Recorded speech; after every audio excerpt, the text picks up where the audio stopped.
wanted. They can then advise and do very specific, if you want to use certain fertilizers, if you want to use pesticides. So what, as a traditional practice in farming, the same fertilizer and same pesticide in equal amount is spread across farmlands.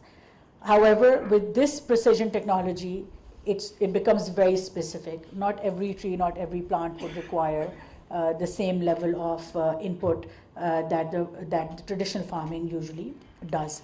So that's just one example. And now you can, if you use these IoTs and you use these sensors effectively, we're talking about another girl from GIK whose startup takes a picture of the soil, and the AI-based intelligence then gives you a feedback on what are the deficiencies of that soil.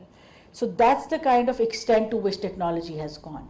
You talk about water security.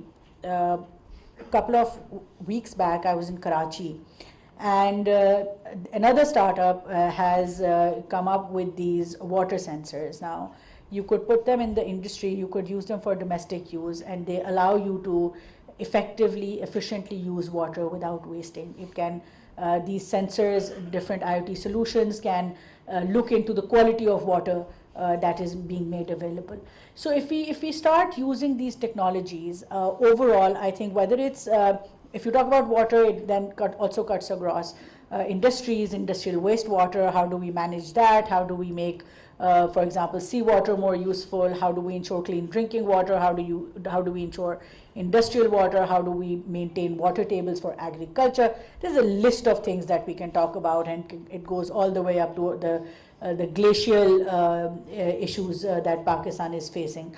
But here is where the technology comes in. Here is where it can timely inform the farmer. It can preempt diseases. It can preempt changes in climate change, and timely give some time for informed decision making to policymakers as well as the industry, individuals, farmers, agriculturalists, to make those right decisions in order to ensure that they remain protected from any such change coming their way.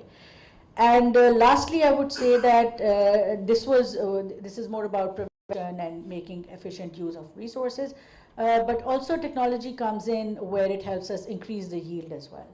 And this is where, this is another very, I've really come across these great initiatives where decisions around these small businesses can actually capture data around a farmer's life, for example. So digitizing a farmer's life gives you so much information as to what the patterns are. What is the farmer thinking? What are the lending patterns? What are their capital requirements? What are their fertilizer resource requirements? How effectively are they using the tube wells? What is it that we need to subsidize? What is it that we don't need to subsidize anymore? Are the existing practices that the government has, especially regarding certain basic crops, are they even effective or needed anymore? So, those kinds of studies and data collection around a farmer's life alone gives us so much information to make the right decisions, that that's the kind of technological intervention that we're trying to make, and I'll talk about national digitization in a while.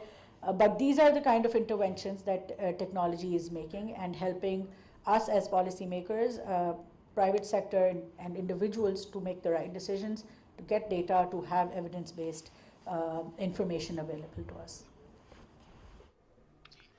Wazir Mamlakat Information Technology, Shaza Fatima